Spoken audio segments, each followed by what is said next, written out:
Well, folks, jury duty is over. I was not selected to be part of the jury in the U.S. District Court. The case, well, they're supposed to wrap up Friday, so I just won't say nothing about it. But it was not anything what I expected.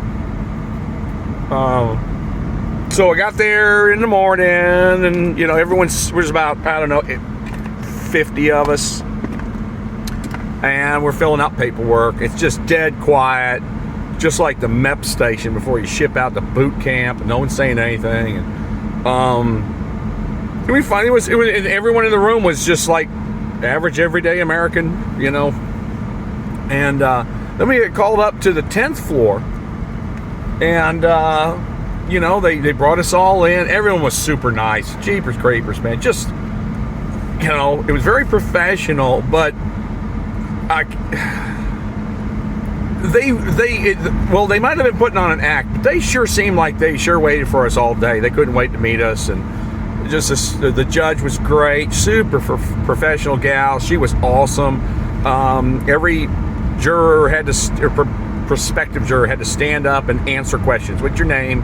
Where do you live? How long you live there? Where do you work? Are you married? Where's your spouse work?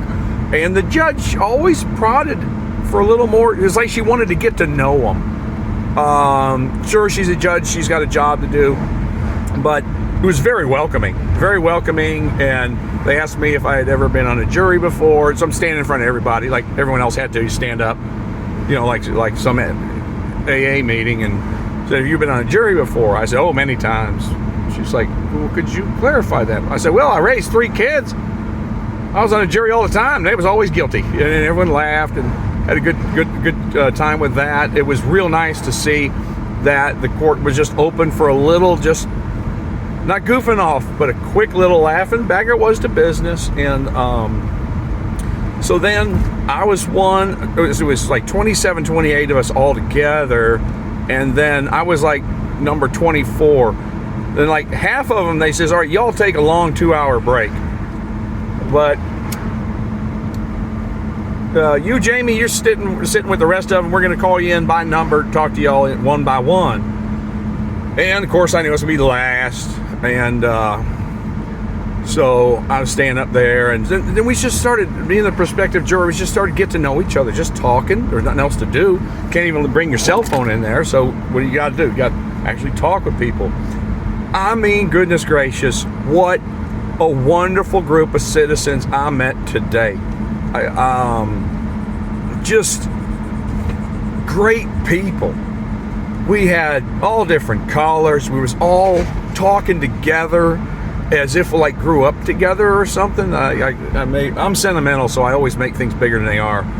But I just enjoyed the hell out of it. And then I went in, I was one at a time. They called prospective jurors like me that was held back to go in.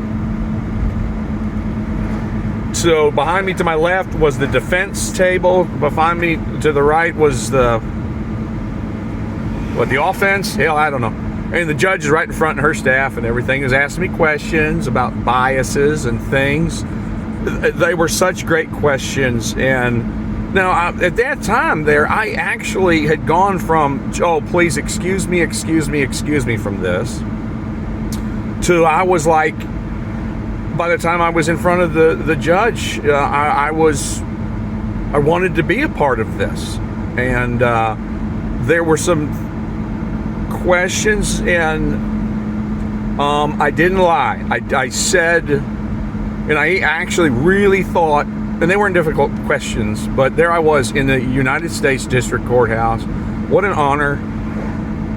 I'm very proud to say I didn't say anything that would either hide a bias.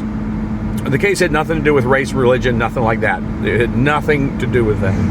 But I actually answered a couple of the questions I do not know. They were looking for a yes or a no. And I'm very proud. No, I was not. They didn't put us under oath or nothing, but I was very proud that everything I said was exactly the truth as I was standing right there. And A little fun, though, is that I finally got my little 10-minute break after my little thing. I ran downstairs to the first floor where the Nutri-Grain bars are, and I had to admit I am biased towards the strawberry Nutri-Grain bars. I'm a little ashamed of it, but it had to come out. But so then downstairs was a whole other group of like 40-some folks.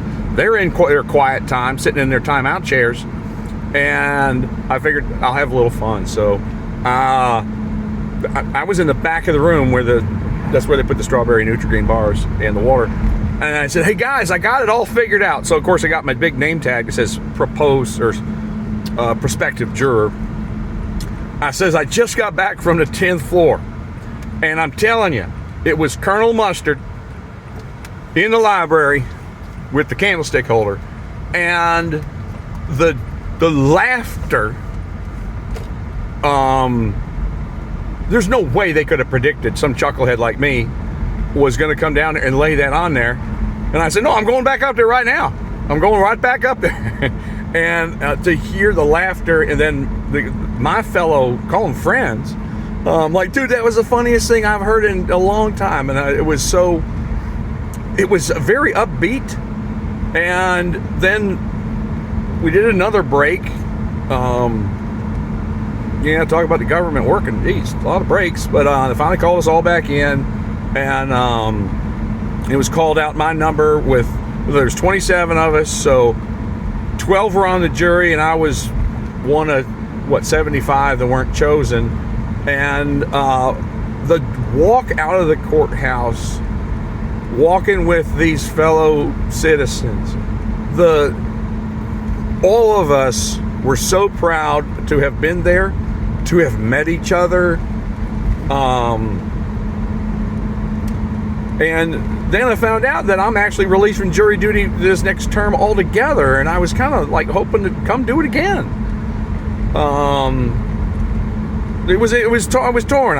I knew I had to get to work, but again, that word duty just strikes me that those are tasks one is obligated to do. You have no choice. You have to do them. And thank you, United States, for inviting me to participate in my citizenship. It was I'll never forget it.